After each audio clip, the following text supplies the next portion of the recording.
పారిశ్రామికవేత్త వచ్చి ఆంధ్ర రాష్ట్రంలో మేము పెట్టుబడి పెడుతున్నాం అని చెప్పే పరిస్థితి లేకుండా పోయింది. చివరికి మన రాష్ట్రంలో పెట్టాల్సిన పెట్టుబడులు ఒరిస్సాకి వెళ్ళిపోయినాయి.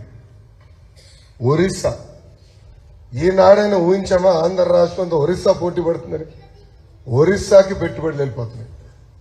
విశాఖపట్నం రావాల్సిన రూపాయి పెట్టుబడి ఒరిస్సాకి వెళ్ళిపోతుంది. అమరావతి కానివ్వండి, ఇతర ప్రాంతాలకు రావాల్సిన పెట్టుబడులు హైదరాబాద్కి వెళ్తున్నాయి. రాయలసీమలో రావాల్సిన పెట్టుబడులు చెన్నై, బెంగళూరుకి వెళ్ళిపోతున్నాయి. దీనివల్ల నష్టపోయేది ఎవరు? మన పిల్లలు.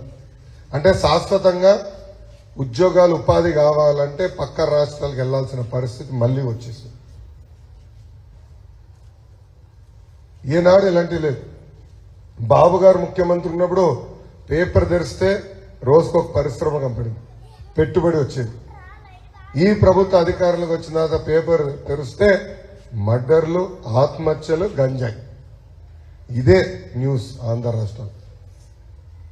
అంటే ఏ స్థాయికి మనం దిగజారిపోయాం ఒక్కసారి మనందరం ఆలోచించాల. పెద్దలు అన్నట్టు ఇది ఫస్ట్ కమ్యూనిటీ అమరావతి ప్రకటించిన తర్వాత ఏర్పడింది. అందరు ఆశతో వచ్చారు. ప్రాంతం అభివృద్ధి చెందుతుంది, పిల్లలకి మంచి భవిష్యత్తు ఉంటుంది. దానికి ఒక స్పీడ్ బ్రేకర్ పడింది 2019లో. కనీసం ముఖ్యమంత్రి గారి ఇల్లు కరెక్ట్గా ఇక్కడ నుంచి 100 మీటర్ల దూరంలో పడలేదు.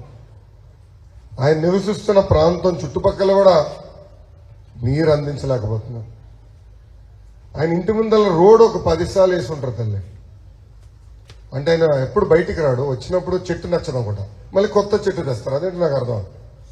అంటే చెట్టును మార్చేదని చూపించిన శ్రద్ధ. ప్రజలకి డ్రైన్ వేద్దాం, తాగునీటి సమస్య, నీటి సమస్య పరిష్కరిద్దాం, కనీసం ఒక పార్క్ ఏర్పాటు చేద్దామన్న ఆలోచనలో ఈ ప్రభుత్వం లేనే లేదు. పేరుకి మున్సిపాలిటీ, పేరుకి కార్పొరేషన్. మున్సిపాలిటీ, కార్పొరేషన్ నాకే తెలియట్లా, నేనే కన్ఫ్యూజన్లో ఉన్నాను. వీళ్ళు కార్పొరేషన్ అంటారు, కోర్టు ఏమో స్టే ఇచ్చింది, అది మున్సిపాలిటీ అంటారు. అటు ఇటు కాకుండా మనం ఉన్నాం.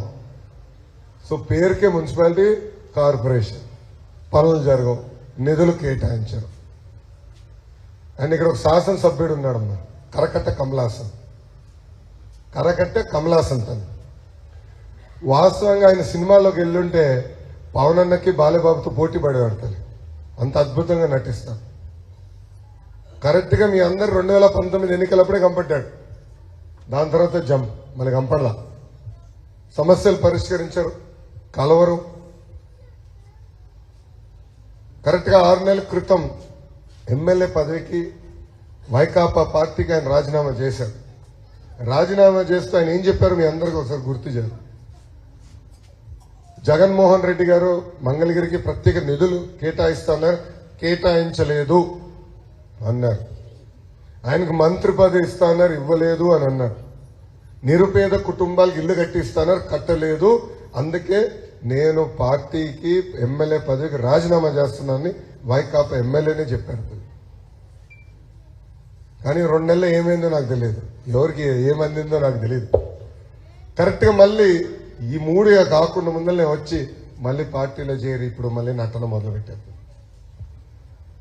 అమ్మ 2019లో 21 రోజుల ముందర తెలుగుదేశం పార్టీ అభ్యర్థిగా మీ ముందరకు వచ్చాను.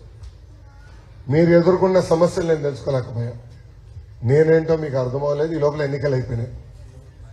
5350 ఓట్లతో ఆనాడు ఓడిపోతాను. ఓడిపోయిన దగ్గర నుంచి మంగళగిరిలోనే ఉన్నా. జనరల్గా ఎవరిని ఓడిపోతే 4 సంవత్సరాలు ఎవడు పట్టించుకోడు, 4.5 సంవత్సరాలు ఎవడు పట్టించుకోడు. కానీ ఓడిపోయిన దగ్గర నుంచి ప్రజలకు అనేక సేవలు చేశాం. నీరు కావాలంటే వాటర్ ట్యాంకర్లు పంపించాం. నిరుపేద కుటుంబాలకి 104 వస్తుంది.